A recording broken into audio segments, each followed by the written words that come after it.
Hello అండి, నమస్తే. Welcome to men FM.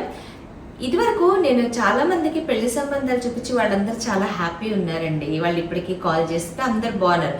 ఇప్పుడు ఎవరికైనా పెళ్లి సంబంధాలు చెప్పాలంటే అమ్మ బాబోయ్ మాకు పెళ్ళి అంటేనే మాకు భయంగా ఉందండి, మా అమ్మాయిని వాళ్ళు చూసుకుంటారో లేదో తెలీదు, రీసెంట్గా కోట్లు పెట్టి పెళ్లి చేసిన వాళ్ళందరూ ఆ డబ్బులన్నీ వేస్ట్ అయిపోయి అప్పుల పాలైపోయి అటు పెళ్లితోటి అమ్మాయి సుఖపడక చుట్టాలందరిలో మా పరువు పోయి అసలు చాలా ఈ స్థితిలో ఉన్నామండి, మాకు అసలు సంబంధాల పెళ్లి అంటేనే భయంగా ఉందండి ఆలోచించాలంటే అంటున్నారు. ఎందుకంటే అమ్మాయిని అబ్బాయి చంపేశాడు, అబ్బాయిని అమ్మాయి చంపేశాడు, ఇష్టం లేకుండా బలవంతంగా పెళ్లిళ్ళు చేసుకోవడానికి డబ్బు వల్ల దేని వల్ల ప్రలోభంతో చేసుకుందాం అనుకుని వాళ్ళు ఒకళ్ళకొకళ్ళు చంపేసుకునే పరిస్థితికి వెళ్ళిపోయేంత దారుణమైన మైండ్ సెట్స్ ఉన్నాయి ఈ రోజుల్లో.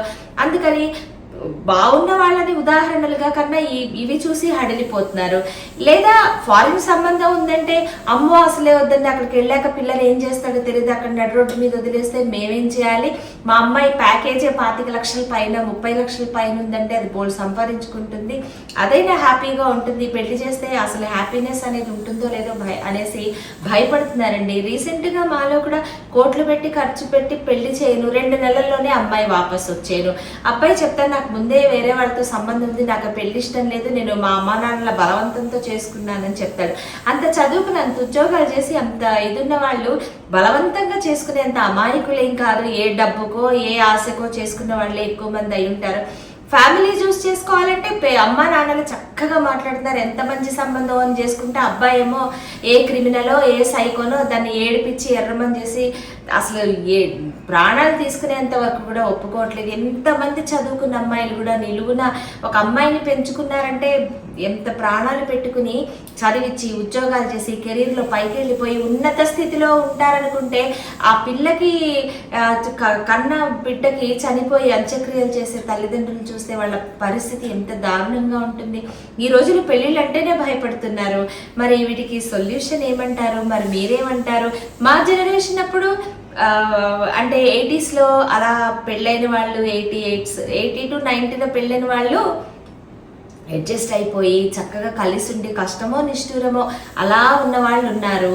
ఇప్పుడైతే అసలు ఇంత చదువుకుని అప్పుడేంటి 18-19 ఏళ్ల లోపలే పెళ్ళిళ్ళు, ఇప్పుడు 25-30 లోపల పెళ్ళిళ్ళు చేసుకోవడంతో వీళ్ళు హై ప్యాకేజీలు అయిపోయి డబ్బు దగ్గర గొడవలు, పేరెంట్స్ దగ్గర గొడవలు, వాళ్ళ పేరెంట్స్ వీళ్ళ పేరెంట్స్ గొడవలు, లేకపోతే కులమతాలకు అతీతంగా మంచిగా పెళ్లి చేసుకున్న వాళ్ళు దాని గురించి గొడవలు, ఏదో ఒక విషయంలో విడిపోవడం కామన్ అయిపోయింది. నేను రీసెంట్గా మా వాళ్ళకి సంబంధం చెప్తే లక్ష్మి గారు 100 మందిలో 98 విడిపోతున్నారు, అసలు పెళ్ళంటేనే భయంగా ఉందంటున్నారు.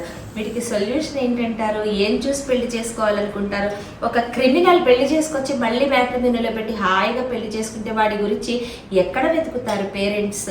ఎవరిని అడగాలంటారు? తెలిసిన వాళ్ళైనా ఏదన్నా వీడియోలో చేసి ఇలా చేసుకోవాలి, పెళ్లి చేసుకునే ముందు అబ్బాయి గురించి ఇలా తెలుసుకోవాలి, లేదా అమ్మాయి గురించి తెలుసుకోవాలి, ఇలా వీళ్ళవి మీరు కనుక్కోండి, ఆ ప్లేస్కి వెళ్ళండి, లేదా ఇప్పుడు పెళ్లి కుదిరిందంటే అబ్బాయి గురించి హ్యాపీ అవుతాం, కానీ పోలీస్ స్టేషన్కి వెళ్ళి వీడి గురించి తెలుసుకుందామని ఏ అమాయక పేరెంట్స్ అనుకుంటారు చెప్పండి?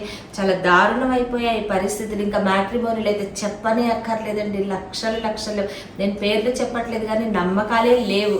కాబట్టి ఈ సొల్యూషన్ మీరు ఎంతోమంది చదువుకున్న వాళ్ళు, ప్రాబ్లమ్స్ ఫేస్ చేసిన వాళ్ళు, వీటి గురించిన అవగాహన ఉన్న వాళ్ళు ఉన్నారు కదా, ఏ డిపార్ట్మెంట్ వాళ్ళైనా ఇంటెలిజెంట్ విమెన్, దయచేసి వాటి గురించి సొల్యూషన్ చెప్పండి, వాటి గురించి వీడియోస్ చేయండి, అవేర్నెస్ తీసుకొస్తే కనీసం రాబోయే తరాలైనా పెళ్లి అనేది ఒక మంచి మన హిందూ సంప్రదాయంలో ఉన్న ఆ పెళ్లి అనే దానికి అద్భుతంగా నిర్వచనం ఉంటుందని పెళ్లి వైపు మగ్గుతారు కనీసం. లేదు అంటే కనుక పెళ్లి అనగానే ఇదివరకు అబ్బా పెళ్లి కుదిరింది చుట్టాలకు చెప్పుకోవాలి, బంధువులకి అందరికీ చెప్పుకొని షాపింగ్లు, సినిమాలు, షికార్లు ఎంత సంతోషంగా ఉండేవాళ్ళు ముందు నుంచి. ఇప్పుడు పెళ్లి కుదిరిందంటే వీళ్ళు కలిసి ఉంటారా లేదా, జాగ్రత్తగా ఉంటారా లేదా, ఇలా ఎన్ని వింటున్నామని భయపడుతూ ఉన్నారు. మరి మీరేమంటారు? దీనికి సొల్యూషన్ మీరు చెప్పండి, తెలిసిన వాళ్ళు ప్లీజ్.